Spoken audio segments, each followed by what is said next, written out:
أعوذ بالله من الشيطان الرجيم.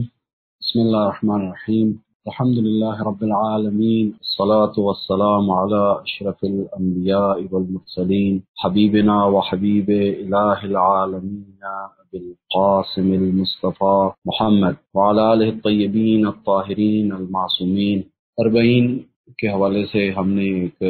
سلسلہ وار نشستوں کا آغاز آج سے کیا ہے کہ جس میں انشاءاللہ اصلی موضوع جو ان آئندہ اگلے چند ایام میں زیر بحث رہے گا وہ اربعین کی تہذیبی اور ثقافتی جو حیثیت ہے اس حوالے سے ہم انشاءاللہ چند دن کوشش کریں گے کہ اپنی بساط کے مطابق اس موضوع کو آپ کی خدمت میں یہاں پر جو ہے وہ بیان کر سکیں۔ آج اس نشست کا جو عنوان ہے اس سلسلے کی، کیونکہ اربعین تہذیبی و ثقافتی موقع یہ ایک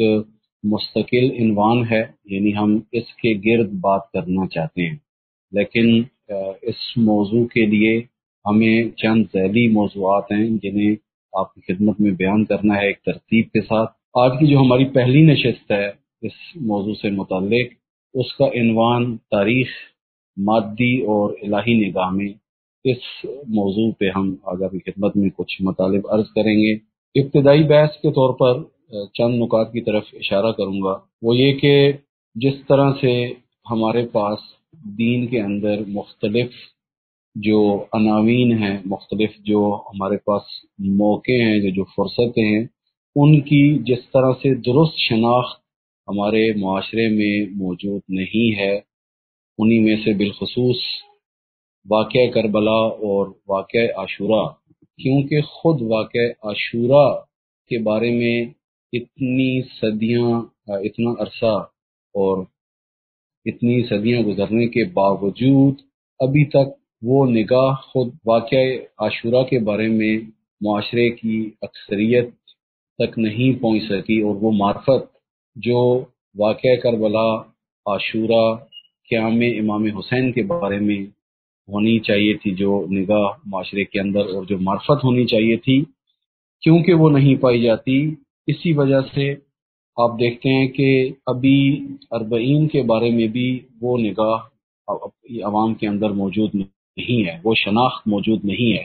جس طرح سے ہم نے واقعہ کربلا یا واقعہ عاشورہ کو سطحی طور پر ہمارے معاشرے میں دیکھا گیا ہے، اور اس کے بارے میں ایک نہایتی سطحی، رسوماتی، انفرادی اور نہایتی ایک جذباتی اور احساساتی نگاہ پائی جاتی ہے، اسی طریقے سے اربعین جو کہ ابھی ایک ابھرتا موضوع ہے بالخصوص، اور اس صدی کے اندر اللہ کا ارادہ یہ نظر آ رہا ہے کہ اس چیز کو اب اللہ تعالیٰ جو ہے ایک معاشرے کے اندر کس معجزانہ انداز میں جو ہے وہ دن بدن اس کی طرف لوگوں کا رجحان، توجہ بڑھا رہا ہے۔ اب یہ موضوع آہستہ آہستہ کھل رہا ہے۔ بس ایک نقطہ جو ہمیں پیش نظر رکھنا ہے اور اس کی طرف توجہ رکھنی ہے، وہ یہ کہ اگر واقعہ کربلا اور واقعہ عاشورہ کے بارے میں فہم انسان کا درست ہو جائے اور اس کی حقیقی معرفت حاصل ہو جائے، تو اس معرفت کی بنیاد پر اربعین میں جو موجود صلاحیات ہیں، اربعین میں موجود جو پوٹینشل ہے، اربعین میں موجود جو ظرفیت ہے، اس کی شناخت ممکن ہو پائے گی۔ یہ پہلا تمہیدی ابتدائی نقطہ۔ دوسری چیز یہاں پر یہ ہے کہ اربعین کے اندر جو پوٹینشل اور ظرفیت ہے وہ ایک تہذیب اور تمدن کو کھڑا کر سکنے کی استعداد اور صلاحیت موجود ہے، کہ تمام انبیاء کی جو محنت ہے، جو کوششیں ہیں، یا ادیان الہی کے ہونے کا جو فلسفہ ہے، یعنی فلسفہ وجودی ادیان الہی کا، وہ در حقیقت اس زمین کے اوپر ایک توحیدی تہذیب، ایک توحیدی تمدن کا قیام ہے۔ اس تہذیب اور تمدن کو کھڑا کرنے کی جو ایک اہم صلاحیت ہے وہ آج کے زمانے میں اربعین کے اندر پائی جاتی ہے۔ آپ ایک تہذیب اور تمدن کے جتنے بھی پہلو لیں، جیسے مثال کے طور پر اس کا سافٹ پہلو ہے، اس کا ہارڈ پہلو ہے، اس کا سیمی ہارڈ پہلو ہے، تمام پہلوؤں سے اگر انسان اس چیز کو دیکھے تو یہ آج اربعین کے اندر استعداد موجود ہے، اربعین کے اندر یہ توانائی موجود ہے، اربعین کے اندر یہ ظرفیت اور پوٹینشل موجود ہے کہ ایک تہذیب، بالخصوص اسلامی تہذیب کہ جس کو ہم توحیدی تہذیب کہیں گے، اس تہذیب کا انفراسٹرکچر فراہم کر سکے۔ یہ دو نقطے آپ ذہن میں رکھیں۔ پہلا نقطہ عرض کیا کہ عاشورہ اور اربعین کے درمیان رابطہ اس طرح کا ہے کہ اگر کسی کو عاشورہ میں موجود ظرفیتیں، عاشورہ میں موجود پوٹینشل، عاشورہ میں موجود صلاحیات اور کس سطح کا یہ مسئلہ ہے عاشورہ کا، اس کی اگر درست شناخت ہو جائے تو اربعین کی شناخت اس وقت درست انداز میں ہو سکتی ہے۔ لیکن اگر وہاں شناخت انسان کی سرسری ہو، سطحی ہو، جذباتی اور احساساتی حد تک ہو تو یہاں اربعین کے مسئلے سے بھی ہماری برخورد اور تعلق اسی طرح کا ہوگا۔ یہ پہلا نقطہ تھا مقدمے کے طور پر، ابتدائی گفتگو کے طور پر۔ اور دوسرا نقطہ یہ ہے کہ اربعین کے اندر جو پوٹینشل ہے وہ ایک سویلائزیشن کو کھڑا کر سکنے کا پوٹینشل ہے، ایک تہذیب کو کھڑا کر سکنے کا پوٹینشل اور اس کے اندر صلاحیت پائی جاتی ہے۔ دیکھیں آپ کے اس پچھلے یعنی 100 سال کے اندر آپ دیکھیں، اگر زیادہ نہ جائیں تو کم از کم 50 سال، نصف صدی کے اندر اللہ تعالیٰ کی روئے زمین پر دو بہت بڑی توفیقات ہیں، دو بہت بڑے انعام ہیں اللہ تعالیٰ کے بشر کے اوپر، بالخصوص اسلامی معاشرے کے اوپر، اور اس میں بھی بالاخص شیعہ جو مکتب ہے اہل بیت علیہ السلام کے پیروکاروں کا، اس کے پاس دو بڑی نعمتیں ہیں جو اللہ تعالیٰ نے عطا فرمائی ہیں۔ اس میں ایک بڑی نعمت ہمارے پاس 43 سال پہلے زمین کے اوپر اسلامی انقلاب کا محقق ہونا، برپا ہونا، یہ بہت بڑی نعمت ہے اللہ تعالیٰ کی اس 50 سال کے اندر، کہ آپ دیکھتے ہیں کہ اس کے بعد اسلام کو آئیڈینٹی ملی ہے، اس کے بعد اصلا دین کا انسانی حیات کے اندر اثر کہاں پہ ہے، دین انسان کی زندگی میں کہاں پہ ہے، دین کے اندر پوٹینشل کیا ہے، دین کیا کھڑا کر سکتا ہے، اس کو آپ کے اس انقلاب نے دکھایا اسلامی حکومت کے قیام کے ذریعے سے۔ اس کے بعد امت مسلمہ کو ایک آئیڈینٹی اور ایک شناخت ملی ہے، وگرنہ اس سے پہلے حیثیت کیا تھی؟ آپ رنسانس کے زمانے میں جائیں کہ جب ویسٹ کے اندر، یورپ کے اندر، مغرب زمین کے اندر دین کی بساط لپیٹ کر سائڈ پہ رکھ دی گئی، اور اگر کسی نے بہت بھی دینداری دکھانی چاہی تو دین جس کے اندر سویلائزیشن کھڑا کرنے کی صلاحیت تھی، جس کے اندر گورننس اور گورنمنٹ کی صلاحیت تھی، جس کے اندر ایک پولیٹیکل سسٹم کھڑا کرنے کی صلاحیت تھی، اس کو نہایت چھوٹے لیول پہ لا کے لوگوں کی انفرادی زندگی کے مسائل تک محدود کر دیا، اور وہ بھی خرافاتی انداز میں، وہ بھی جو انفرادی سطح پر دینداری ہے وہ بھی کئی قسم کی خرافات اور کئی قسم کی تحریفات کا شکار کر کے بنا دی گئی۔ اور آپ دیکھتے ہیں کہ آج مغرب زمین اس وقت الہی ادیان، جس میں یہودیت، جس میں مسیحیت تھی، اس کی نہایت ہی پرائمری سطح پہ آ گئی ہے یہ مسیحیت اور یہودیت۔ لہذا ایک ہمارے پاس جو اللہ تعالیٰ نے پچھلے 50 سال میں، اگر آپ دیکھیں تو اس کے اندر 43 سال کے اندر اللہ تعالیٰ کی ایک بہت بڑی نعمت بشر کے اوپر، بالخصوص اس بشر کے اوپر جو توحید کے در پہ ہے، جو الہی نظام کے در پہ ہے، اس کو اللہ تعالیٰ نے جو ایک نعمت عطا فرمائی وہ انقلاب اسلامی کی صورت میں ہے۔ یہ پہلی نعمت ہے ہمارے کم از کم پچھلے اس 40-50 سال کے اندر، اور آج دوسری بڑی نعمت جو اللہ تعالیٰ نے عطا کی ہے بالخصوص ان آخری چند سالوں کے اندر، پچھلے 7-8 سال میں، یہ اس وقت اربعین نامی فینومینا جو ہے، اربعین نامی جو اس وقت آپ کے پاس ایک ابھرتی ایک نئی سوشل انجینئرنگ جو اس وقت آپ دیکھ رہے ہیں، یہ دوسری بڑی توفیق ہے اللہ تعالیٰ کی، اور دوسری بہت بڑی دوسری نعمت ہے کہ انسان جتنا اس کا شکر ادا کرے وہ کم ہے۔ لہٰذا آپ دیکھیں کہ اگر کوئی انسان خود کو اربعین کے ماحول میں لے کر آئے، جیسے ایک زمانے کے اندر مثلا جو لوگ زیارت کے لیے کربلا گئے ہیں، پیادہ روی کی ہے، یا جنہوں نے ابھی جیسے دیکھ رہے ہیں کورونا کی وجہ سے پاکستان کے اندر بالخصوص باقی جگہوں پر بھی، مثلا کورونا کی وجہ سے لوگ پچھلے 2 سال اربعین کے لیے نہیں جا سکے، خود اپنے شہر میں، اپنے محلے میں، اپنے علاقے میں جو آپ ایک تہذیب پروان چڑھتی ہوئی دیکھ رہے ہیں، جو ایک نئی ٹرمز، نئے رویے، نیا انداز، لوگ نکل رہے ہیں، روڈ پہ آ رہے ہیں، خدمت کر رہے ہیں، انفاق کر رہے ہیں، اور رابطے دوبارہ مستحکم ہو رہے ہیں۔ ایک ایسا ایک کلچر ڈیولپ ہو رہا ہے کہ آپ دیکھ رہے ہیں کہ جس وقت ہر طرف انڈیویجولزم اوج پہ جا رہا ہے، لوگوں کی زندگیاں انڈیویجولزم کی طرف جا رہی ہیں۔ آپ دیکھیں مثلا گھروں کی آئلی زندگیاں آپ دیکھ لیں کہ گھر ہوتے ہوئے گھرانے نہیں ہیں، گھر ہیں گھرانے نہیں ہیں، میاں بیوی ہیں لیکن آپس میں 2 خلیجیں ہیں، ماں باپ ہیں، اولادیں ہیں، لیکن آپس میں ایک خلیج ہے، آپس میں ایک فاصلہ ہے، اور ہر ایک اپنی ایک انڈیویجول زندگی گزار رہا ہے۔ آپ دیکھیں اللہ تعالیٰ یہاں پر کیا کر رہا ہے، اللہ کا ارادہ یہ ہے کہ یہ انسان اس انڈیویجولزم سے نکل کر ایک دوبارہ یکپارچگی کی طرف آئے۔ یہ نعمت ہے اللہ تعالیٰ کی، اور پھر دوبارہ در حقیقت اللہ تعالیٰ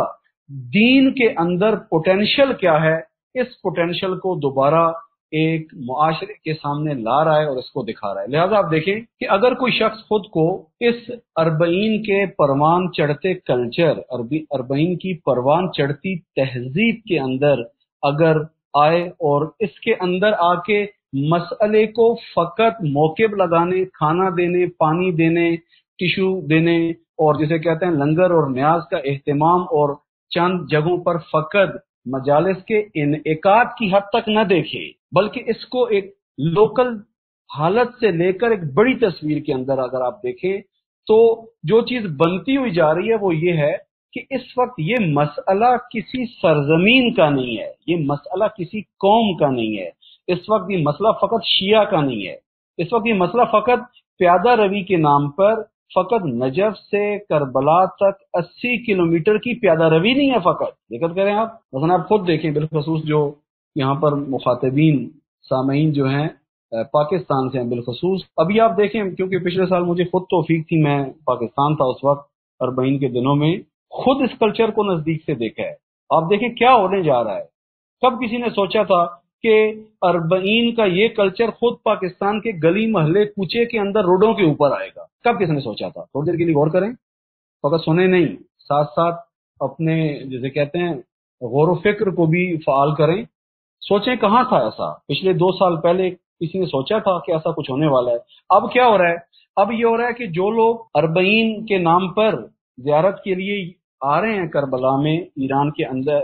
سے گزرتے ہوئے عراق جا رہے ہیں، یہ ایک طرف ہیں، اور ایک جو خود پاکستان کے اندر، جو ہند کے اندر، کشمیر کے اندر، دیگر ملکوں کے اندر یہ جو ایک حرکت، ایک جو موومنٹ شروع ہوئی ہے، حیات کی نشانی حرکت ہے، یاد رکھیں حیات کی نشانی حرکت ہے۔ حیات کی نشانی انسان کا جو ہے ایک حالت سے دوسری حالت کی طرف، ایک ناقص حالت سے کامل ہونے کی طرف کی حرکت ہے، جو ابھی اس ٹائم شروع ہوئی ہے، جو ایک موومنٹ اس وقت آپ دیکھ رہے ہیں شروع ہے۔ اب دیکھیں اس صورتحال کے اندر ہمارے کندھوں پر اس وقت نہایت اہم ذمہ داری ہیں، جس طرح سے غور کریں، جس طرح سے انقلاب اسلامی کے ذریعے سے اللہ تعالی نے انسانوں پر، بالخصوص مسلمانوں پر اور بالاخص شیعہ مکتب فکر پر ایک نہایت سنگین ذمہ داری ڈال دی ہے کہ بھائی اب یہ نہیں ہوگا کہ آپ یہ کہو کہ مجھے اپنے فقط مسجد و مصلی، زکوٰۃ، خمس اور میری انفرادی عبادات اور مجھے انفرادی اخلاق سے میرا فقط سروکار ہے، ایسا نہیں ہوگا۔ آپ کو اللہ تعالیٰ نے انقلاب کے ذریعے سے ایک ماڈل آپ کے سامنے رکھا ہے کہ بھائی دیکھو کہ دین کے اندر پوٹینشل کیا ہے۔ در حقیقت انقلاب، در حقیقت اس سطح کی تبدیلی ایک معاشرے کے اندر جب آتی ہے، وہ در حقیقت اس کے اسکول آف تھاٹ، اس کا جو مکتب فکر ہے، یعنی دوسرے لفظوں میں یوں کہوں خود جو اصل دین ہے، اس کے پوٹینشل کو بیان کرتی ہے۔ لہذا آپ دیکھیں کہ انقلاب کے آنے کے بعد اب دین کی وہ جو حیثیت ہے انفرادی اور ایک ایسی جس میں ہم لا تعلق ہیں، یا جس میں ہمیں اس سے غرض نہیں ہے کہ اب ایجوکیشن سسٹم آپ کا کیسا ہو، آپ کا پولیٹیکل سسٹم کیسا ہو، آپ کا اکنامیکل سسٹم کیسا ہو، آپ کی انڈسٹری کدھر جا رہی ہو، آپ کا آرٹ کدھر جا رہا ہو، آپ کے سوشل روابط کدھر جا رہے ہوں، آپ کی فلم انڈسٹری کیا کر رہی ہو، آپ کی میوزک انڈسٹری کیا کر رہی ہو، آپ یہ کہ مجھے چیزوں سے غرض نہیں ہے، نہ ایسا نہیں ہے، اب آپ کو ہر چیز سے غرض ہے۔ اتفاقاً دین کو بشر کے لیے اس سے پہلے کہ اس کی انفرادی چیزوں کو آ کے الگ الگ ٹھیک کرنا چاہے، دین آ کے سب سے پہلے حاکمیت کی بات کرتا ہے۔ اسی وجہ سے حاکمیت کی بات کرتا ہے کہ اگر یہ چیز موجود ہوگی تو اس کے تحت یہ ساری چیزیں نتیجہ دیں گی۔ مثلا مثال دیتا ہوں، غور کریں آپ اس مثال کے اوپر۔ ہم چاہتے ہیں حیا ہمارے اندر آئے، ہم چاہتے ہیں معاشرہ باحیا بنے، معاشرے کے اندر عفت و حیا جو ہے ایک اصل چیز کے طور پہ ہو۔ اس کا تعلق فقط مسجد اور گھر تک نہیں ہے۔ اگر آپ کے بازار کا ماحول بے حیائی کا ماحول ہے، اگر آپ کا electronic media, print media, social media جو ہے اس کے اندر بے رہ روی پائی جاتی ہے، کوئی اس کے اوپر کنٹرول نہیں ہے، آپ کے معاشرے کا سیلیبریٹی طبقہ جو ہے وہ دن بدن بے رہ روی کی طرف لا رہا ہے، یہاں پر آپ چاہتے ہیں باحیا بنے، وہ کیسے باحیا بنیں گے؟ یہ تو نہیں ہو سکتا کہ آپ ہر جگہ سے آنکھ بند کر لیں، یہ تو نہیں ہو سکتا کہ آپ بازار میں آنکھیں بند کر کے جائیں، یہ تو نہیں ہو سکتا کہ آپ ٹی وی نہ دیکھیں، یہ تو نہیں ہو سکتا کہ آپ پارک نہ جائیں، یہ تو نہیں ہو سکتا کہ آپ ہاسپٹل نہ جائیں، یہ تو نہیں ہو سکتا کہ آپ مثال کے طور پہ بسوں پہ سفر نہ کریں، جہاز پہ سفر نہ کریں، ٹرین پہ سفر نہ کریں۔ خوب، یہاں دین کو سب سے پہلے کس چیز سے سروکار ہے؟ دین کو سروکار ہے حاکمیت کے پہلو سے، کیونکہ جب بھی دین اقتدار کی حالت میں آئے گا، دین کے پاس قدرت آئے گی، اس وقت دین ان تمام چیزوں کو سیٹ کر سکتا ہے، وگرنہ انفرادی طور پہ آپ الگ الگ لگے رہیں، اس کو ٹھیک کرنے کی کوشش کریں، یہاں ایسا کچھ نہیں ہونے والا۔ اسی لیے آپ دیکھیں کہ اللہ تعالیٰ نے ایک حجت ہمارے اوپر ان پچھلے 40-50 سالوں کے اندر انقلاب اسلامی کے ذریعے سے ہمارے اوپر تمام کی ہے، اتمام حجت کی ہے، اور دوسری حجت ہمارے اوپر اس وقت اربعین کی صورت میں ہے۔ اربعین اس وقت ہمارے کندھوں پہ ایک تاریخی ذمہ داری کا نام ہے، پس فقط اربعین اس وقت یہ نہیں ہے کہ چیلم کے دن آ جائیں اور ان دنوں میں ہم تھوڑی دیر کے لیے خود کو مصروف کر لیں کچھ کاموں کے لیے اور کچھ وہی، کیونکہ دیکھیں نا جیسا تعلق، یاد رکھیں آپ اس طرح اس کو لیں، جیسی نگاہ، جیسا تعلق، جیسا بیہیویئر ہمارا اس وقت خود اصل واقع عاشورہ کے بارے میں ہوگا، اربعین کے بارے میں وہی ہوگا۔ یہ بڑا ایک ٹھوس سا قاعدہ ہے، بڑی ایک موٹی بات ہے، واضح چیز ہے۔ اگر ہماری نگاہ واقعہ کربلا کے اوپر ایک ٹریڈیشنل نگاہ ہے، ایک بس کلچرل نگاہ اس معنی کے اندر ہے کہ بس ٹھیک ہے، جب کربلا کا واقعہ آتا ہے تو ہم ان دنوں کے اندر لباس تبدیل کر لیں، کھانا پینا سادہ کر لیں، ہنسیں مسکرائے زیادہ نہیں، اور اسی طریقے سے مجلسوں میں بھرپور شرکت کریں، اور اسی طریقے سے کچھ اور امور فقط انجام دیں، اور انہی ظواہر پہ خود کو منحصر کر لیں، جس طرح سے ہم عاشورہ کے تہذیبی اور تمدنی پوٹینشل سے استفادہ نہیں کر پاتے،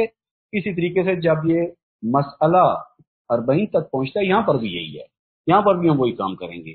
لہذا اس پہلو کو ذہن میں رکھیں کہ اس وقت اربعین ایک تہذیبی ذمہ داری کا نام ہے، اربعین اس وقت تہذیب کی سطح کی چیز ہے۔ اربعین کا تعلق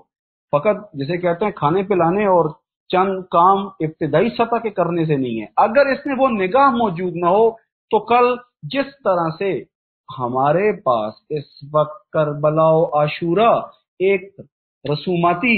حالت اختیار کر چکی ہے، اربعین بھی خدا نخواستہ یہی حالت اختیار کر جائے گی، یعنی فقط چند کلچرل کام ہوں گے، ظاہری آداب ہوں گے، اور اس کے پیچھے اس کا اصلی چہرہ جو ہے وہ غائب ہوگا۔ لہذا آپ یہ دیکھیں کہ اربعین کے اندر کیونکہ اس وقت صلاحیت موجود ہے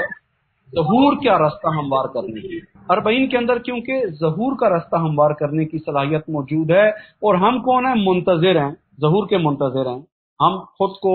ہر ایک اپنی جگہ پہ یہ سوچ رہا ہے کہ میں امام کے ظہور کے لیے، امام کی نصرت کے لیے خود کو تیار کرنا ہے۔ خوب، امام کے ظہور کے لیے، امام کی نصرت کے لیے اگر تیار کرنا چاہتے ہیں خود کو، تو اس کا ایک اہم میدان اس وقت اربعین کی نسبت اپنی ذمہ داری مشخص کرو۔ اربعین کی نسبت کیا ہے آپ؟ اربعین کے اس کلچر کے پروان چڑھانے میں، اس کلچر کے معاشرے کے اندر ترویج کرنے میں، اس تہذیب اور ثقافت کی فرصت کے لیے جس بیسک سطح کی ایجوکیشن معاشرے کو ضرورت ہے، جس اویئرنیس کی معاشرے کو ضرورت ہے، اس کے اندر آپ کہاں کھڑے ہوئے ہیں؟ اس وقت نصرت امام زمانہ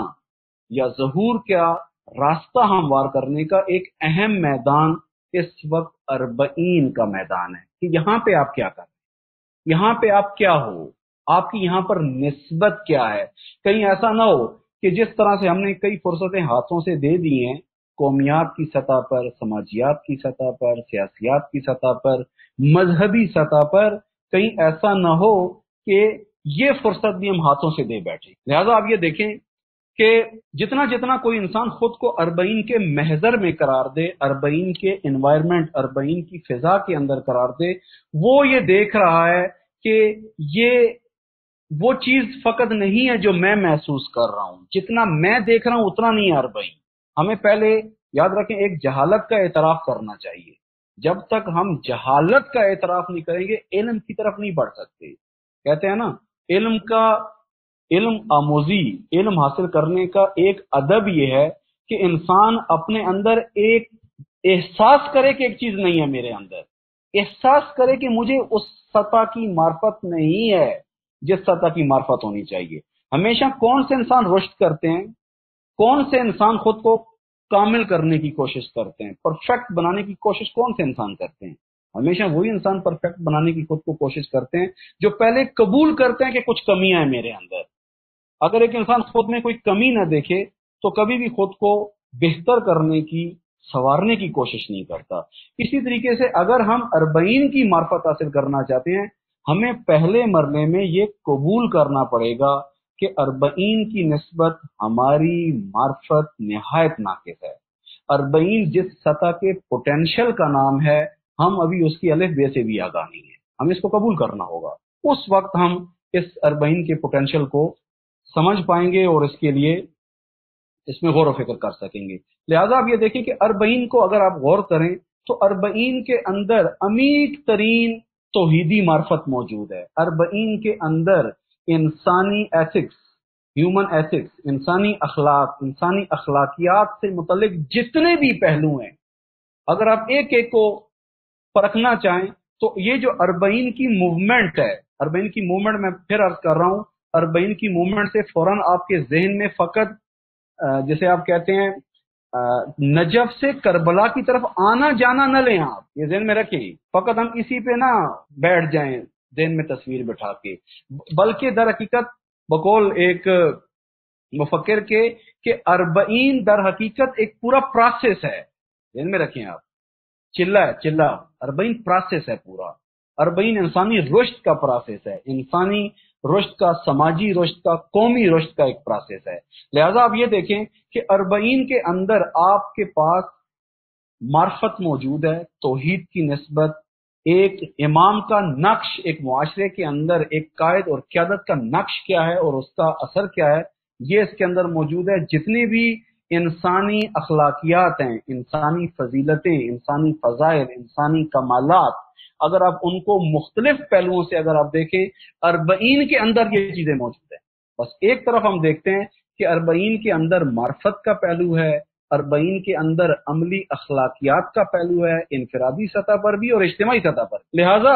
یہاں پر جو ایک اہم ذمہ داری ہماری بنتی ہے اربعین کے حوالے سے، وہ یہ ہے کہ ہم اربعین کی نسبت زیادہ سے زیادہ غور و فکر کریں، اس فینومینا کو سمجھنے کی کوشش کریں، اور جو توفیقات اس اربعین کی فرصت کو درک کرنے کے حوالے سے ہمیں حاصل ہو رہی ہیں، اس میں مسلسل مراقبت کریں، مسلسل توجہ رکھیں کہ یہ توفیقات جو ہے ہمارے ہاتھوں سے نہ چھینیں۔ خوب، یہاں پر آپ یہ دیکھیں، یہ ہماری ایک تمہیدی بحث تھی اربعین کی اہمیت کے حوالے سے اور اربعین کے اندر موجود پوٹینشل کے حوالے سے۔ ابھی ہم یہ آتے ہیں کہ اگر ہم اس واقعاً اربعین کے پوٹینشل کو سمجھنا چاہتے ہیں تو ہمارے پاس آئینہ کون سا ہے؟ کس آئینے سے ہم اس اربعین کے منظر کو دیکھیں؟ اور کریں، اربعین کے منظر کو کس آئینے سے دیکھیں کہ یہ منظر ہمیں زیادہ سے زیادہ جامع نظر آئے، ہمیں کامل نظر آئے، ہم کامل تصویر دیکھ پائیں اربعین کی۔ یاد رکھیے گا، اس منظر کو دیکھنے کے لیے ہمیں جس دریچے کی ضرورت ہے اس کا نام تاریخ ہے۔ تاریخ، ابھی ہم موضوع کی طرف آ رہے ہیں، جیسا کہ آج پہلی نشست کا عنوان جو بیان کیا گیا تھا وہ ہے تاریخ مادی اور الہی نگاہ کے اندر۔ یہ بہت اہم ہے۔ اگر ہماری تاریخ کے حوالے سے نگاہ درست نہ ہو، ہم کبھی بھی دینی حقائق اور مختلف دینی فرصتوں کو درست فہم نہیں کر سکتے۔ دین کے درست فہم کے لیے اور ان مختلف جو فینومیناز ہیں ان کے درست فہم کے لیے ایک اہم چیز جو آج ضروری ہے وہ تاریخ کے اوپر انسان کی نگاہ ہے کہ یہ تاریخ کیا ہے، تاریخ کی کیا حیثیت اور اہمیت ہے، تاریخ کس طرح کی تاریخ ہو کہ ہم ان چیزوں کو احسن انداز میں سمجھ سکیں۔ یاد رکھیں تاریخ کا موضوع اتنا اہم ہے کہ قرآن مجید کو اگر آپ اٹھا کے دیکھیں تو قرآن کا ایک بہت بڑا حصہ فقط سرنوشت کے بارے میں ہے، فقط تاریخ کے بارے میں ہے۔ اور کریں آپ قوموں کی داستانیں، قوموں کے واقعات، قوموں کا اتار چڑھاؤ، قوموں کا عروج و زوال، مختلف انبیاء کا قرآن مجید کے اندر ذکر، مختلف انبیاء کے زمانوں کے اندر پیش آنے والے مختلف واقعات کو قرآن کا آیتوں کی صورت میں بیان کرنا، یہ در حقیقت کیا بیان کر رہا ہے کہ تاریخ بہت اہم ہے۔ در حقیقت دین شناسی کے لیے تاریخ شناسی ایک اہم رکن ہے۔ اگر انسان کی نگاہ تاریخ کے اندر الہی ہو تب انسان دین کی درست شناخت حاصل کر سکتا ہے۔ یہاں پہ ایک سوال ہے، آیا تاریخ جس طرح سے بھی نقل ہو جائے، جس طرح سے بھی بیان ہو جائے انسان کی دین شناسی کے لیے ہے؟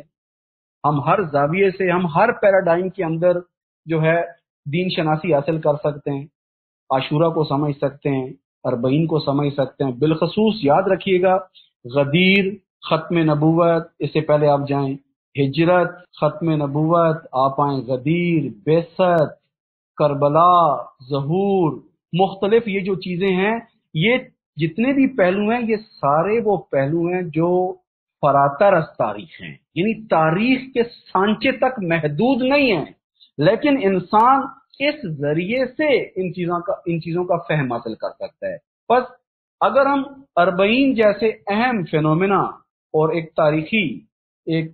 حقیقت کو اگر ہم سمجھنا چاہتے ہیں تو اس کے لیے ضروری ہے کہ سب سے پہلے منظر کے دیکھنے کے لیے آپ کو اپنا جو دید کے لیے جو آپ کے پاس وسیلہ ہے، دیکھنے کے لیے جو وسیلہ ہے اس کو ٹھیک کرنا پڑے گا۔ کس نگاہ سے آپ دیکھ رہے ہیں کو ہم یہاں پر تاریخ برے تاریخ نہیں لے سکتے، ہمیں تاریخ کو یہ دیکھنا پڑے گا کہ الہی تاریخ کا معیار کیا ہے اور غیر الہی تاریخ کا معیار کیا ہے۔ ہم تاریخ کے نام پر جس چیز کے درپے ہیں وہ الہی تاریخ ہے کہ اس کے اندر کیا چیزیں ہیں، ابھی اس کو ہمیں دیکھنا ہوگا۔ ہمیں ایک چیز نوٹ کرنی چاہیے کہ واقعہ کربلا کے اندر جیسا کہ آپ دیکھتے ہیں زیارت وارثہ آپ پڑھتے ہیں یا اس کے علاوہ دیگر جو زیارتیں ہیں، اس کے اندر آپ دیکھتے ہیں کہ باقاعدہ طور پر حضرت آدم سے سلام شروع ہوتا ہے اور ختمیہ مرتبہ تک آتا ہے، اور اس کے بعد ایک تسلسل ہے، اور یہاں تک کہ ایک وقت آتا ہے کہ بغیر نام لیے خاص کرائیٹیریاز کے ساتھ سلام بھیجے جاتے ہیں۔ مثال کے طور پہ السلام علیکم یا ولی اللہ، یعنی اب یہ ولی اللہ جو ہے ممکن ہے انبیاء ائمہ علیہ السلام کے بعد ان کے پیروکار ہوں، پس معیار دے دیا ہے تا قیامت آنے والے وہ افراد جو ولی کے رستے کے اوپر ہیں ان کے اوپر بھی سلام ہے۔ در حقیقت اسلام کی جو نگاہ ہے، دین کی، خود جو دین کی نگاہ ہے تاریخ کے اوپر، وہ کیا ہے کہ دین اس ایک تسلسل کے اندر ان تمام چیزوں کو دیکھتا ہے تاریخ کو۔ لہذا آپ دیکھتے ہیں کہ واقعہ کربلا جو ہے ہمارے پاس، وہ تمام انبیاء کی زحمتیں، تمام انبیاء کی جو مشقتیں ہیں اپنے اپنے زمانوں کے اندر، ان تمام مشقتوں کے ایک صلے کا مرلہ ہے۔ لہذا آپ دیکھتے ہیں کہ انبیاء کی محنتیں، سید الشہداء کی محنت، امام سجاد کی اسارت، حضرت زینب کی اسارت، اور اسی طریقے سے اس کے بعد آپ ائمہ علیہ السلام کی اگر آپ محنتوں کو دیکھیں، یہ تمام محنتیں آپس میں مربوط ہیں، ہر ایک اینٹ کا مرلہ ہے۔ رہبر معظم نے ایک بڑی خاص ظرافت کے ساتھ ائمہ علیہ السلام کی حیات مبارکہ کو 250 سالہ انسان کا نام دیا ہے۔ کہ یہ 250 سالہ انسان ہے۔ یوں نہیں ہے کہ امیر المومنین کو آپ الگ تھلگ دیکھیں، امام سجاد کو الگ دیکھیں، امام موسیٰ کاظم کو آپ بالکل الگ دیکھیں، نہ، بلکہ یہ تمام حیات مبارکہ جو ہے در حقیقت ایک انسان کی حیات ہے۔ اگر ہم آئیں اس کو ذرا ایک اور بڑی تصویر میں دیکھیں،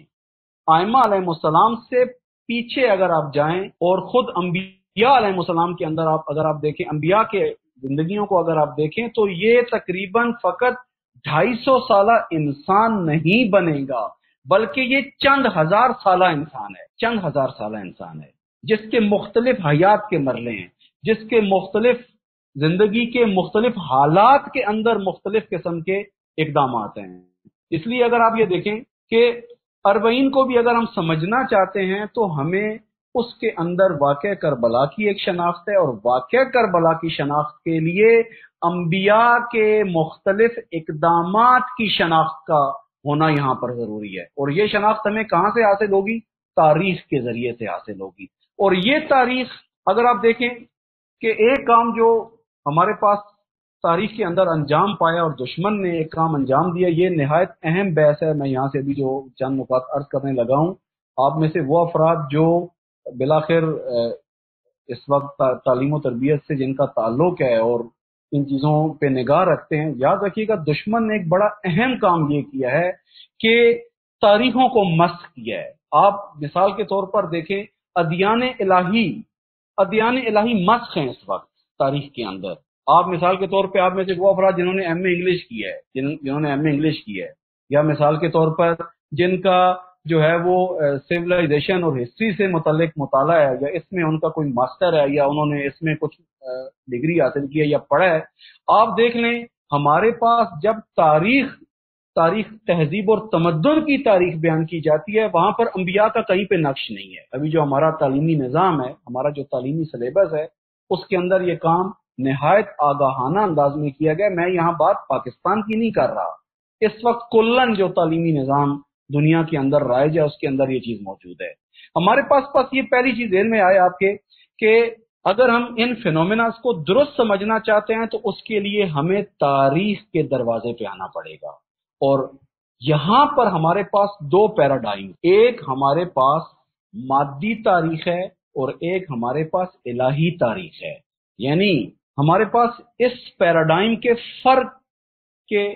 ذریعے سے ہم نے آگے کی طرف بڑھنا ہے کہ ہم جس اربعین کی شناخت حاصل کرنا چاہتے ہیں، ہم جس کربلا کی شناخت حاصل کرنا چاہتے ہیں، ہم جس اسلامی تہذیب اور تمدن کے پروان چڑھانے اور اس کی تشکیل کی بات کر رہے ہیں، وہ کس تاریخ کے اندر آتی ہے، اس کا گزشتہ کیا ہے، اس کا ماضی کیا ہے، اس کے پاس کیا موجود ہے۔ لہذا یہاں ہمارے پاس ایک پیراڈائم ہے درمیان میں، ایک طرف مادی نگاہ ہے تاریخ کے اوپر اور ایک طرف الہی نگاہ ہے۔ یاد رکھیے گا، پہلے میں یہاں مادی نگاہ کے بارے میں عرض کروں، مادی نگاہ کے اندر تاریخ کا جو ایک بڑا تاریخ میں جو ظلم ہوا ہے وہ یہ ہے کہ مادی نگاہ کے اندر ایک بہت بڑا فرق جو آ کے رکھ دیا گیا وہ یہ ہے کہ دین اور دنیا میں جدائی قائم کر دی گئی، دین اور دنیا کی جدائی، جس کا آغاز آپ بالخصوص دیکھتے ہیں رینیسانس سے، آپ دیکھتے ہیں بالخصوص جو باقاعدہ سسٹمیٹک انداز میں دین اور دنیا کی جدائی کا کام ہے، وہ آج سے تقریباً آپ دیکھتے ہیں کہ کم از کم 2 صدیاں پہلے یہ کام انجام پایا ہے، کہ جس کے نتیجے میں جب آپ دین اور دنیا میں جدائی ڈال دیتے ہیں، یعنی آپ کیا کرتے ہیں در حقیقت جتنی انبیاء کی محنتیں ہیں، جتنی ادیان الہی کی ایک بشر کی حیات کے سعادت مند کرنے میں اور ایک توحیدی تمدن کے قائم کرنے کی جو کوششیں، اب سب کو ریموو کر دیتے ہیں، اب سب کچھ ختم کر دیتے ہیں۔ مادی تہذیب اور مادی جو خود تاریخ ہے اس کی ایک بنیاد کا نام دین اور دنیا کی جدائی ہے۔ لہذا کوئی بھی ایسی چیز جس کا تقدس کے ساتھ کوئی تعلق ہے، کوئی بھی ایسی چیز جس کا خدا کے ساتھ کوئی تعلق ہے، چاہے وہ نبی ہو، چاہے وہ دین ہو، چاہے وہ شریعت ہو، چاہے وہ معنویت ہو، چاہے وہ اخلاقیات ہوں، کچھ بھی ہو، سب سے ایک پہلا کام یہ کیا ہے دشمن نے تاریخ کے اندر، یعنی جو زمین کے اوپر شیطان کا جو منصوبہ تھا اور اس کے جو اعلی کار تھے، انہوں نے ایک پہلا کام یہ کیا ہے کہ دین اور دنیا میں جدائی ڈال۔ یہ ایک پہلا کام انجام پایا ہے مادی تاریخ کے اندر۔ لہٰذا آپ دیکھتے ہیں، اب دقت کریں، لہٰذا آپ دیکھتے ہیں کہ جو تاریخ کے نام پر اس وقت ہمارے پاس موجود ہے، مثلا آپ کہتے ہیں، آپ نیٹ پہ سرچ کریں تاریخ بشر، مثلا ہیومن ہسٹری یا ویسٹ کی ہسٹری یا باقی آپ چیزوں کو آ کے آپ دیکھیں، یا مثلا ادیان کی ہسٹری آپ آئیں، اس کے اندر آپ کو کیا ملے گا؟ مثال کے طور پر مختلف بادشاہوں کی سرنوشت ملے گی، مختلف بادشاہوں کے قصے، حالات اور واقعات ملیں گے، اور آپ کو مادی تمدن کے بارے میں کچھ چیزیں ملیں گی، مادی تہذیب کے بارے میں کچھ چیزیں ملیں گی۔ آپ کو کسی بھی جگہ پر انبیاء کا نقش نظر نہیں آئے گا۔ ہمارا ایک بڑا ایک ریسرچ کا ایک موضوع ہے، کچھ دوستوں کے ساتھ ہم نے اس پہ بحث کی اور کوشش کر رہے ہیں کہ اگر اللہ نے توفیق دی تو کچھ عرصے میں اس پہ کام آئے۔ وہ ہے ہمارے پاس بر صغیر میں بالخصوص پاکستان کے اندر جو وادی سندھ کی تہذیب ہے، نہ صوبہ سندھ، صوبہ سندھ نہیں، وادی سندھ۔ جب آپ وادی سندھ کہتے ہیں، سندھ ویلی سویلائزیشن، تو اس کا تعلق فقط ابھی جو موجودہ سندھ کا خطہ ہے اس سے نہیں ہے۔ یہ تہذیب ایک طرف ہمارے پاس چولستان بلوچستان میں ہے، ایک طرف ہمارے پاس پنجاب کے اندر ٹیکسلا اور ان ایریاز کے اندر ہے، ملتان اور یہ ایریاز، اور اس طریقے سے آپ آ جائیں، یہی جو ہمارے پاس ہڑپا اور یہ جو منجد اڑو اور یہ جو ایریاز ہے اس کے اندر موجود ہے۔ ہم اس وقت ایک بڑا سرچ کا موضوع ہے، اور اس میں اگر آپ میں سے بھی کوئی تعاون کرنا چاہے تو حتماً اس سلسلے میں تعاون کرے۔ وہ یہ ہے کہ ہم اس تہذیب کی جو نسبت ادیان الہی کے ساتھ ہے اس کے بارے میں ایک تحقیق کرنے کی کوشش کر رہے ہیں۔ تقریباً یہ تہذیب پرانی ترین تہذیبوں میں سے ہے۔ 3 پرانی تہذیبیں ہمارے پاس، ایک بین النہرین کی تہذیب ہے، بابل کی تہذیب عراق کے پاس، دوسری تہذیب ہمارے پاس مصر کی ہے، اور تیسری قدیمی تہذیب ہمارے پاس جو ہے وہ سندھ کی تہذیب ہے۔ سندھ کی تہذیب کم از کم 6 سے 6,500 سال پرانی تہذیب ہے۔ اب ہم اس کو دیکھنا چاہ رہے ہیں ادیان الہی کے ساتھ اس کی نسبت۔ آپ یہ دیکھیں کہ اللہ اور انبیاء کا جو دشمن ہے زمین کے اوپر، اس نے پہلے دن سے یہ کام کیا ہے کہ انبیاء کا جو اثر ہے تہذیب اور تمدن کے پروان چڑھانے میں، کہ جو بعد میں سرنوشت بن کر، تاریخ بن کر بعد میں نقل ہونی ہے، اس چیپٹر کو ہی کلوز کر دی۔ یہ ایک بنیادی کام دشمن نے جو ہے یہاں پر کیا ہے۔ اسی لیے آپ دیکھتے ہیں کہ ہسٹری کے اندر آپ کو مختلف بادشاہی سلسلوں کے بارے میں معلومات ملتی ہیں، مختلف قسم کے جو بادشاہوں کے اقدامات ہیں مختلف، ان کے بارے میں آپ کو ملتا ہے، لیکن انبیاء کے بارے میں اگر آپ سرچ کریں کتنا ملتا ہے آپ کو؟ ابھی آپ خود دیکھ لیں ہمارے یہاں انبیاء کے بارے میں کیا موجود ہے۔ ابھی ہم انشاءاللہ اگلی بحثیں جو ہماری اگلے چند دن کے اندر ہیں، اس کے اندر ہم مختلف انبیاء، بالخصوص اولی العزم انبیاء نے جو انسانی تہذیب اور انسانی الہی تہذیب کو پروان چڑھانے کے لیے جو کوششیں کی ہیں، ایک ایک نبی کو ہم لے کے آئیں گے۔ یہ 5 انبیاء اولی العزم جو ہیں، ان کے زمانوں کو ہم آپ کی خدمت میں بیان کریں گے، اور ظاہر ہے یہ وہی در حقیقت الہی توحیدی نگاہ جو ہے تاریخ کے اوپر، اس کے ضمن میں یہ کچھ بیان ہوگا۔ بس مادی جو تاریخ پہ نگاہ ہے، اس کا ایک اہم جو پہلو ہے وہ دین و دنیا کی جدائی ہے، اس لیے آپ کو کچھ بھی ایسا نہیں ملے گا ایک مفاخر کے عنوان سے، ایک فخر والی چیزوں کے عنوان سے جو دین سے متعلق ہو۔ ایک اور جو کام ہے مادی تاریخ کے اندر، مادی تاریخ کی بنیاد مادیات کے اوپر ہے، مادی اختراعات، مادی ایجادات، اور اسی طریقے سے اگر آپ تقریباً پچھلے 150-200 سال کے اندر آپ بالخصوص جائیں، جیسے آپ کہتے ہیں کرنٹ ہسٹری یا جدید تاریخ، اس کے اندر اگر آپ جا کے غور و فکر کریں تو یہاں پر آپ کو تاریخ تقسیم ملتی ہے رنسانس سے پہلے اور رنسانس کے بعد، یا مثال کے طور پر انڈسٹریل انقلاب سے پہلے کی تاریخ اور انڈسٹریل انقلاب کے بعد کی تاریخ۔ دشمن نے اتنا کام کیا ہے، اتنا متعصب انداز میں کام کیا ہے کہ آپ دیکھیں دنیا کو جو اس وقت جغرافیائی طور پہ تقسیم کیا گیا ہے، آپ میں سے جو افراد سوشل سائنسز کے طلبہ اور طالبات ہیں، اگر وہ اس پہ تھوڑی سی دقت کریں، آپ دیکھیں ہمارے پاس یہ جو کلمے استعمال ہوتے ہیں، مثلا کہتے ہیں کہ کیا ہے جی یہ ڈیولپ کنٹری ہے، ڈیولپمنٹ کنٹری ہے یہ، یا مثلا یہ انڈر ڈیولپمنٹ ہے۔ یہ جو تقسیم ہے مثال کے طور پر، کبھی آپ نے اس پہ غور کیا ہے؟ یہ جو آپ کہتے ہیں مثلا ترقی یافتہ ممالک، ترقی پذیر ممالک، اور اسی طریقے سے تھرڈ ورلڈ کنٹریز، یہ تقسیم کہاں سے آئی ہے؟ کبھی غور کیا ہے کسی نے اس کے اوپر؟ یہ تقسیم کہاں سے آئی ہے؟ ترقی یافتہ ممالک، ترقی پذیر ممالک اور تھرڈ ورلڈ کنٹریز، یہ تقسیم کہاں سے آئی ہے؟ دقت کریں، دشمن نے تاریخ کو اس انداز میں محو کیا ہے کہ سب سے پہلے تو ادیان الہی کی بساط سمیٹ کے رکھ دی سائڈ پہ، انبیاء کی محنتیں، انبیاء کی کاوشیں، وہ انبیاء کے قرآن بھرا پڑا ہے جن کے اقدامات سے، لیکن آپ دیکھتے ہیں کہ تاریخ کے نام پہ کچھ بھی موجود نہیں ہے کہ بالآخر ابراہیم نے آگے کیا کیا۔ حضرت ابراہیم نے اسلامی تہذیب، الہی تہذیب اور تمدن کے قیام کے کس فیز کا نام حضرت ابراہیم ہے؟ کبھی کسی نے غور کیا ہے اس کے اوپر؟ کوئی مٹیریل موجود ہے اس کے اوپر؟ حضرت نوح انسانی تہذیب کی بیسک اکائی اور بنیادی جو سماج کی تشکیل ہے توحیدی تمدن کے لیے اور تہذیب کے لیے، اس کے اندر حضرت نوح کی کیا کاوشیں ہیں؟ اس پہ کوئی لٹریچر ہے ہمارے پاس؟ اس پہ کہیں پہ حتیٰ مدرسوں میں پڑھایا جاتا ہے، ہمارے ہاں حوزوں میں پڑھایا جاتا ہے، ہمارے ہاں اکیڈمک جو تعلیمی سلسلہ ہے ہمارا یونیورسٹی تک اور اس کے اندر بھی مختلف علمی مدارج کہیں پہ موجود ہے کہ حضرت عیسیٰ علیہ السلام اسلامی تہذیب اور تمدن، الہی تہذیب اور تمدن کے اندر حضرت عیسیٰ کس موڑ کا نام ہے؟ اس بارے میں ہے کچھ؟ اور آپ آ جائیں انبیاء کے بعد ائمہ علیہ السلام تک، تو اس پہ تو آپ دیکھ رہے ہیں کہ اس وقت کیا صورتحال ہے، کتنا معلوم ہے۔ جبکہ آپ دیکھیں اللہ کے نمائندے، یاد رکھیں اللہ کے نمائندے حضرت آدم سے لے کر امام مہدی علیہ السلام تک، یہ سب کے سب تسلیمے پیروئے ہوئے دانوں کی طرح مرحلہ بمرحلہ ایک چیز ہے، ایسے نہیں ہے کہ بکھرے ہوئے انداز کے اندر ہو۔ لیکن آج جو ایک اہم کام ہے دینی علم کے نام پر، معاشرے کو دینی آگاہی دینے کے نام پہ جو ایک اہم ضرورت ہے، معارف اسلامی سکھانے میں جو ایک اہم چیز عوام تک پہنچنی چاہیے، لیکچرز کے ذریعے، مجلسوں کے ذریعے، نوحے کے ذریعے، شعر و شاعری کے ذریعے، عزاداری کے ذریعے، مختلف ذریعوں سے ایک اہم چیز جو معاشرے تک پہنچنی چاہیے وہ اس آگاہی کا پہنچانا ہے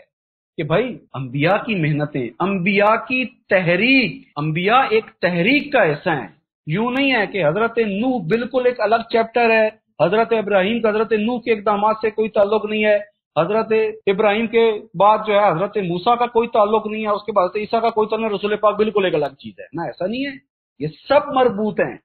یہ سب مرحلے ہیں۔ اب یوں سمجھیں اسلامی تہذیب اور تمدن کو آپ لیں ایک عمارت، اپنے ذہن میں ایک عمارت کی تصویر بنائیں، اس عمارت کی تعمیر کے لیے یہ سب مختلف مرحلے ہیں جو انجام پانے ہیں، کہ جس کے چھت رکھنے کا مرحلہ ظہور مہدوی ہے، ظہور چھت رکھنے کا مرحلہ ہے، ظہور بنیادیں رکھنے کا مرحلہ نہیں ہے۔ یہ بنیادیں جو تحریک انبیاء کے ذریعے سے رکھی گئیں اور اس کے بعد تحریک انبیاء کے بعد تحریک ائمہ میں تبدیل ہوئی، اور تحریک ائمہ کے بعد غیبت کبریٰ کے آغاز سے لے کر اب تک یہ جو تحریک زعماء چل رہی ہے، نائبین کی جو ایک پوری موومنٹ ہے، اس کو ہم نے جس پیرامیٹرز کے ساتھ دیکھنا ہے اس کے اندر اہم ترین پہلو تاریخ کے اوپر آپ کی الہی نگاہ کا ہونا ہے۔ اگر آپ مادی نگاہ کے ساتھ الہی اقدامات کو سمجھنا چاہیں کبھی بھی نہیں سمجھ سکتے۔ اس لیے دشمن نے کام کیا ہے، بالخصوص کرنٹ ہسٹری کے اندر آ کے، پچھلے 200 سال کے اندر آ کے اصلاً پیراڈائم بنا دیا ہے کہ بھائی ہسٹری یا انڈسٹریل انقلاب سے پہلے کی ہے کہ جس کو آپ کہیں بالکل بیک ہے، فلائیں ڈھنگائیں فلائیں، اور ایک ہسٹری ہے آپ کے پاس کس کے بعد؟ انڈسٹریل انقلاب کے بعد۔ ایک طرف آپ یہ دیکھتے ہیں معنویت ختم، خوب اب آپ بتائیں آپ کے پاس بشر کی تاریخ کے اندر معنویت کی تاریخ کتنی ملتی ہے آپ کو؟ انصاف سے خود بتائیں، جب آپ کے ذہن میں مسیحیت آتی ہے اور معنویت، آپ کے ذہن میں کتنی مثبت تصویر آتی ہے معنویت کی؟ جب آپ رونسانس سے پہلے دین کے بارے میں جو تصویر ہمارے ذہنوں میں موجود ہے مسیحیت کے بارے میں، یہودیت کے بارے میں، اس میں کتنی مثبت چیزیں ہیں، غور کریں کتنی مثبت چیزیں ہیں۔ اور خود جو رونسانس کا ٹائم ہے، یہ جو 2 صدیاں جو آج ہمارے پاس 200 سال ہونے والے ہیں، اس کے اندر جو بساط جب لپیٹی گئی تو نتیجہ کیا نکلا؟ ایک کام یہ پہلے سے شروع تھا، ویسٹ کے اندر چند فیملیز ہیں، یعنی زمین کے اوپر شیطان کا شجرہ خبیثہ، زمین کے اوپر شیطان کا شجرہ خبیثہ جس نے ادیان الہی کی بساط سمیٹی ہے اور تاریخ کو من گھڑت انداز میں خود پیش کیا ہے۔ ابھی آپ دیکھ لیں ویسٹ کے اندر بالخصوص رانسانس کے بعد آپ کلمہ دین، مثلا آپ کے ریلیجن یا مذہب دین، آپ کے ذہن میں تصویر ویسٹ کے اندر کیا آتی ہے؟ دین کی خرافات، بدعتیں اور نان اتھینٹک چیزیں، توہمات، خیالات، بیکورڈ ہونا۔ یہ کس نے قائم کیا ہے؟ یہ تاریخ کس نے بیان کی ہے؟ یہ تاریخ کس نے پڑھائی ہے؟ یاد رکھیے گا، تاریخ سرمایہ ہے، تاریخ آئینہ ہے جس کے ذریعے سے آپ نے ماضی کے آئینے سے مستقبل کی طرف بڑھنا ہے، مستقبل کو دیکھنا ہے۔ اگر آپ کی تاریخ مسخ کر دی جائے، اگر کسی ملک کی تاریخ، اگر کسی قوم کی تاریخ، اگر کسی قبیلے کی تاریخ، اگر کسی نسل کا شجرہ مسخ کر دیا جائے، یہ اگلی نسل کو کھڑا نہیں کر سکتا، یہ قوم کھڑی نہیں ہو سکتی آئندہ۔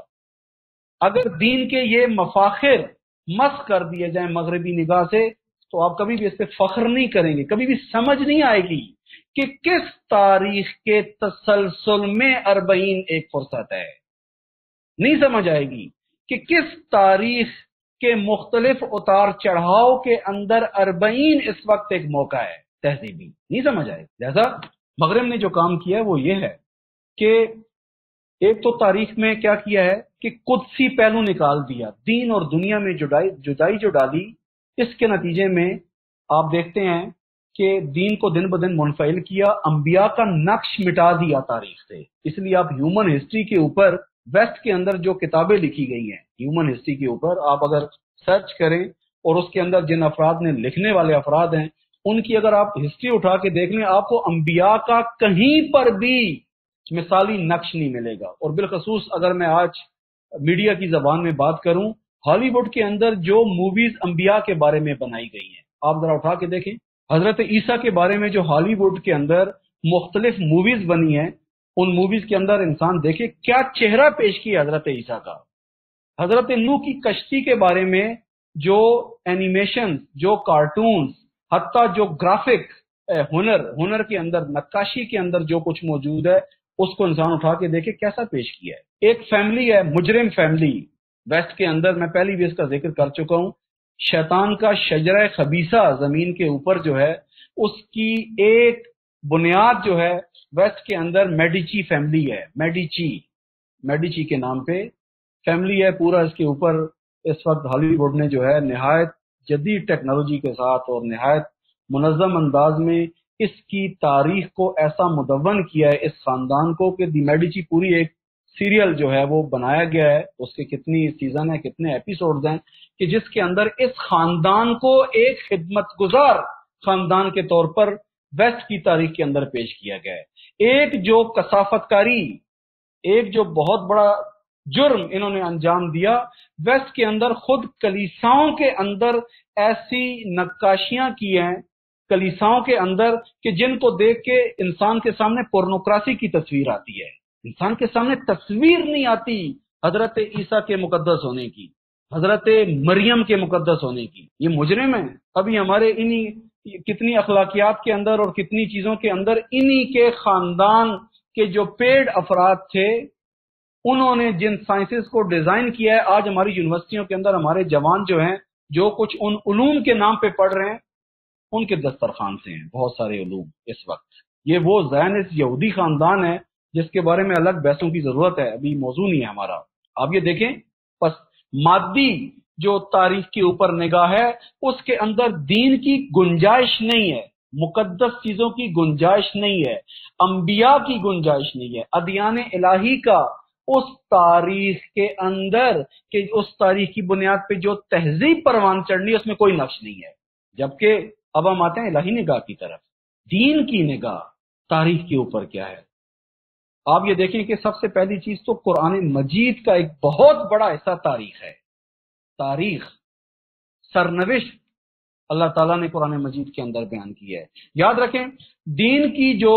نگاہ ہے تاریخ کے اوپر، الہی نگاہ جو ہے تاریخ کے اوپر، اس کے اندر انبیاء در حقیقت تاریخ کے معمار ہیں،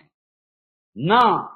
مادی نگاہ کی طرح حاشیے کے اوپر ہیں، تاریخ کے معمار ہیں۔ اصلاً تاریخ کو جہت کس نے دینی ہے؟ انبیاء نے دینی ہے، اللہ کے الہی نمائندوں نے تاریخ کو ڈیزائن کرنا ہے۔ لہذا اللہ کا جو نقشہ ہے، جو سلیبس ہے، ان انبیاء کے ذریعے سے مختلف شریعتیں، یہ مختلف شریعتیں در حقیقت وہ قوانین ہیں جن کے ذریعے سے زمین پہ توحیدی تہذیب اور تمدن کھڑا ہونا ہے۔ لہذا یہاں پر آپ دیکھتے ہیں کہ الہی تاریخ کے اندر پس ہمارے پاس الہی تاریخ کی جو نگاہ ہے، اس کے اندر بادشاہ اور بادشاہوں کے کام نہیں ہے تاریخ، بلکہ انبیاء کے اقدامات ہیں جو تاریخ کی جہت کو معین کریں گے۔ تاریخ کیسے بنے گی؟ سوال، ہسٹری کیسے بنے گی؟ ہسٹری انبیاء کی جو خدمتیں ہیں، انبیاء کے جو اقدامات ہیں، انبیاء کے بعد اوصیاء کے جو خدمات ہیں، اور اس کے بعد ائمہ علیہ السلام کی جو خدمات اور اقدامات ہیں، یہاں سے تاریخ پھوٹے گی۔ بس یہاں مرکز بادشاہوں کے اقدامات نہیں ہیں، یہاں پر تاریخ مادی تہذیب کی نگاہ سے نہیں دیکھی جائے گی، بلکہ یہاں الہی اقدامات کی نگاہ سے دیکھی جائے گی۔ یہاں پر تاریخ کے اندر عہد الہی اساس اور بنیاد ہے کہ آپ نے ہر زمانے کو اس پہلو سے دیکھنا ہے کہ یہ اس الہی عہد کے کتنا قریب ہوا ہے۔ بس تاریخ یہاں پہ فقط مختلف قسم کے مادی واقعات کا بیان نہیں ہے، بلکہ یہ دیکھنا ہے کہ کس زمانے کے اندر کون سا معاشرہ، کون سا سماج اپنے الہی عہد کے نزدیک ہوا ہے، الہی تقوی کے نزدیک ہوا ہے، انبیاء کی تعلیمات کے نزدیک ہوا ہے، انبیاء کی پیروی کے نزدیک ہوا ہے۔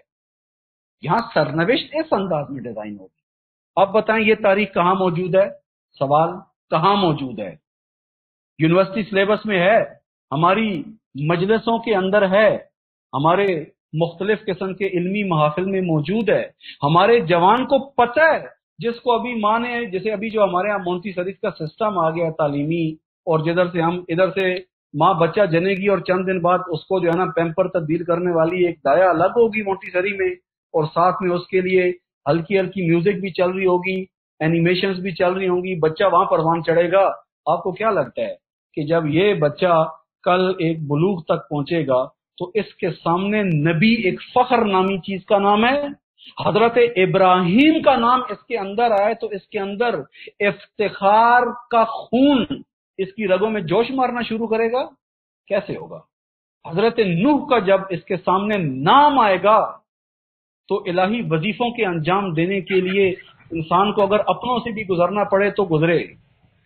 یہ اسوہ اس کے سامنے پیش ہوگا۔ ابھی آپ خود دیکھ لیں، ابھی نہیں معلوم جن گھروں کے اندر بچوں نے حضرت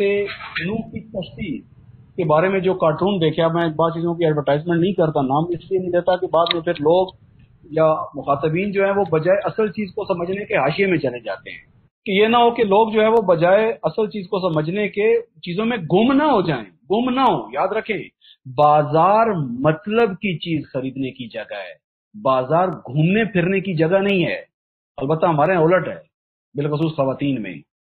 لیکن ایک چیز ہوتی ہے اور بازار کی ایک طرف سے شروع ہوتے ہیں، یا آج کے زمانے میں بازار کیا کہوں بلکہ مارٹ کہوں، مارٹ،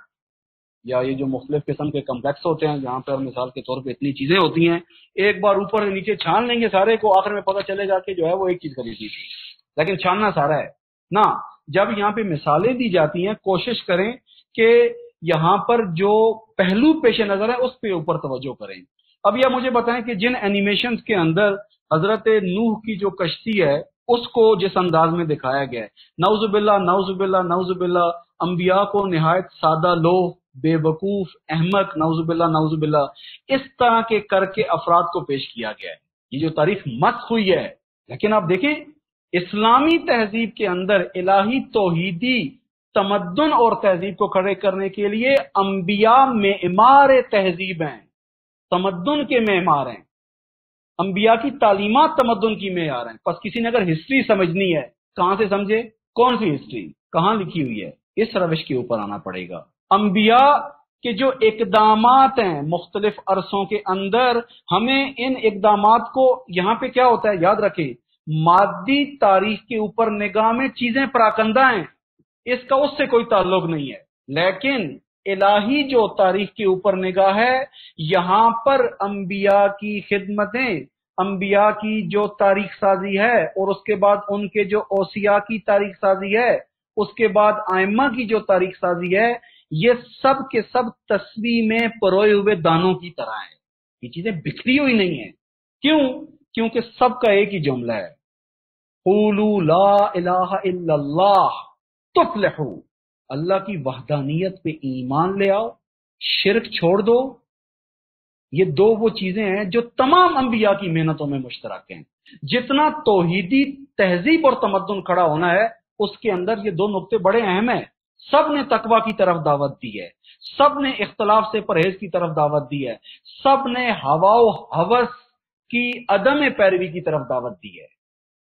بس یہاں پہ چیزیں مشترک ہیں، یہاں پہ سب ایک کی طرف جا رہے ہیں۔ لہذا ہم دیکھتے ہیں کہ اگر ہم اس نگاہ سے آنا شروع کریں، یاد رکھیں ہمارا موضوع گم نہ ہو، ہمارا موضوع جو تھا وہ 40 تک پہنچنا ہے۔ 40 کی ظرفیت، 40 کی اگر صلاحیت کو سمجھنا ہے کہ اس وقت 40 کس مرحلے کا نام ہے، کس موقع کا نام ہے، اس کے لیے ضروری ہے کہ پہلے تاریخ کی درست شناخت حاصل کریں اور تاریخ کی الہی نگاہ کے ساتھ مرحلہ بمرحلہ 40 تک آئیں۔ تب ہمیں آ کے پتہ چلے گا کہ 40 کیا مطلب تہذیبی فرصت، کیا مطلب 40 تہذیبی موقع، کیا مطلب۔ آپ دیکھیں غرب نے کیا کیا ہے، شیطان کا جو زمین پہ شجرہ خبیثہ ہے، اس نے کیا کیا ہے کہ انبیاء کی خدمتیں جہاں پہ صاف کر دی، وہاں پہ آپ دیکھیں مثلا کہاں پہ کبھی کسی نے غور کیا ہے، ہم میں سے ہر بندہ سوال کرے اپنے آپ سے، ہم میں سے کس نے آج تک غور کیا ہے کہ مثال کے طور پر کون سا علم ہے جو کسی نبی نے جو ہے عوام کو دیا ہو؟ کبھی کسی کے ذہن میں آتا ہے؟ ہم تو دیکھتے ہیں خوب بایو، اچھا یہ فلاں نے کیا، کیمسٹری فلاں، فزکس فلاں، جیسے ہمیں تاریخ مس کر کے پیش کی گئی ہے۔ یہی ویسٹ جس کو کل تک نہیں پتا تھا کہ رفع حاجت کے ٹائم پہ یہ فضلہ کہاں پھینکنا ہے، جس کو نہیں پتا تھا کہ اپنے جسم کی غلاظتوں کو صاف کیسے کرنا ہے، آج اس نے ہماری اسلام کی ادیان کی، الہی ادیان کی تہذیب اور تاریخ کو اتنا مس کر کے رکھ دیا ہے، کسی کے ذہن میں نہیں آتا کہ جتنے بھی انسان کی فلاح اور بہبود کے لیے علوم ہیں، ان کے بانی انبیاء ہیں۔ تمام علوم، تمام ان کے بانی انبیاء ہیں۔ انصاف سے خود اپنے آپ سے ایک سوال کریں، ہم میں سے کتنوں کو اس پہ ایمان ہے، کتنوں کو ایمان ہے کہ واقعا جتنے بھی انسان کے لیے وہ علوم کہ جس کی بنیاد پہ انسانی سعادت اور انسان کی دنیا کے اندر جو کامیابی اور کامرانی ہے، ہر دو اخروی سعادت اور دنیا کے اندر جو انسان کی رفاہ اور جو فلاح ہے، اس کے لیے جو رہنمائی کا نقشہ اور جو روڈ میپ ہے وہ انبیاء نے دیا ہے۔ کتنوں کو اس پہ ایمان ہے؟ مثلا بھی آپ یونیورسٹی اسٹوڈنٹ سے پوچھیں، آج تک اس کے دماغ میں جو چیز بھری گئی ہے، سائیکی فلاں نے دی ہے، سائیکالوجی فلاں نے دی ہے، سوشیالوجی فلاں نے دی ہے، سوشل سائنسز کے اندر پتہ نہیں ایجوکیشن فلاں اس کے اندر تھیوریز ہیں، فلاں کی ہیں، ہسٹری کے اندر فلاں کی تھیوریز ہیں، آئی آر کے اندر فلاں کی تھیوریز ہیں، پولیٹکس کے اندر فلاں کی تھیوریز ہیں، فلاں کے اندر فلاں کی تھیوریز ہیں۔ اس میں کہاں سے آ گئے انبیاء؟ کہاں پہ ہیں انبیاء؟ حکمت لقمان کہاں پہ ہے؟ یہاں پر حکمت لقمان، یہ جو فلسفیز پڑھتے ہیں، حکمت لقمان کہاں پہ ہے؟ کسی کو یقین آئے گا؟ ظاہر سی بات ہے، جس نے یونیورسٹی میں پہلے دن سے جب قدم رکھا ہے تو اس نے یہی کچھ دیکھا ہے۔ ہمارے ذہنوں پہ یاد رکھے فرعون کیا کرتا ہے، فرعونی نظام کیا کرتا ہے، شیطانی نظام انسان کو کہاں سے اغوا کرتا ہے۔ سب سے پہلا کام قرآن مجید نے کہا ہے کہ کیا کرتا ہے، سب سے پہلا کام طاغوت کیا کرتا ہے،